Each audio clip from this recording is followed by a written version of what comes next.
Hey, this is Tyler with Diesel Geek. This is a very sad A3 TDI. Today's video is going to be a little bit of a departure from our normal "this is how you install our products" format, and we're just going to go in and try to figure out what's going on with this thing. It's a crank no start. It had a timing problem. Another shop inspected it and determined there was no damage to the head. There's a low power problem. It's had a fuel pump replacement with a used pump. So we really don't quite know what we're getting into, but we're going to find out. There are some boost control faults, but there are no faults stored in the ECU pertaining to starting.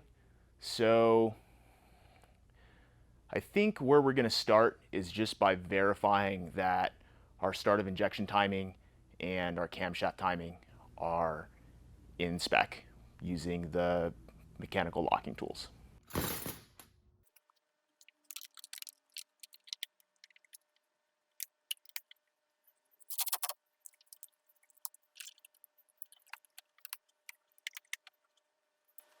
Okay, so we checked our timing and the camshaft timing was a little bit retarded. Wasn't too bad. Regardless, I went through and re-indexed the timing and just made sure that everything was 100% perfect, put everything back together, and unfortunately, crank no start. But when I was reinstalling the fuel lines to the fuel filter, I got a little bit of fuel on my hands and I noticed that it smelled a little gassy. So we're going to take a sample, we're going to pour that fuel onto the concrete, wave a torch on it. If it has gas in it, usually it'll flash, versus diesel will not. To completely rule out any fuel related problems, we fired up VCDS and checked rail pressure while cranking.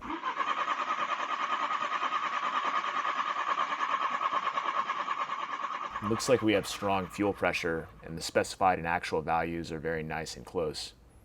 Before we moved on, we pulled the HPFP metering valve and looked for any signs of glitter which would indicate a failure. Looks good. Well, we've seen turbochargers failures cause air or exhaust blockages, so we took a look at the turbo. The compressor looked fine, so we disconnected the high pressure EGR circuit from the flap up front and disconnected the lower intercooler hose to give us a nice clean airflow in and out of the engine.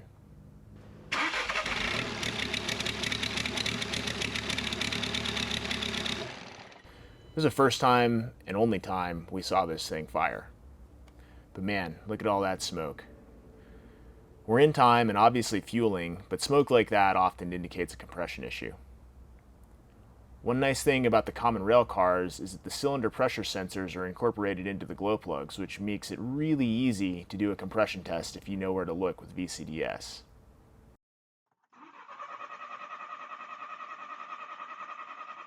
Hmm. 19 bar. It's about 280 psi. It's really low. We're used to seeing at least 25 bar, and that's at our altitude. Okay, so what's that mean? We checked the timing at the beginning, but we actually only verified that the exhaust cam is in time with the crank. The intake cam is gear driven off of the exhaust cam. We have another cylinder head here, and as you can see, we've got the exhaust cam pinned at TDC, which places the drive tang for the vacuum pump on the intake cam, even with the bed plate. Normally we don't see problems here at the cam-to-cam interface, but under duress caused by oil starvation or valve piston contact, sometimes those spur gears can slip. So let's have a look at our car. Well, that's a problem right there. With the exhaust cam pinned at TDC, that vacuum pump drive tang is definitely not parallel. So we have an intake cam that's way out of time, likely the result of the original timing problem. This car needs a head.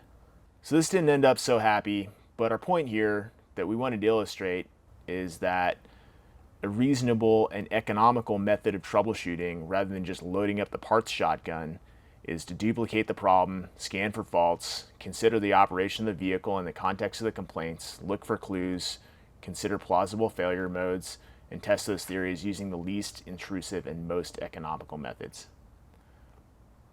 Again, thanks for watching. Till next time.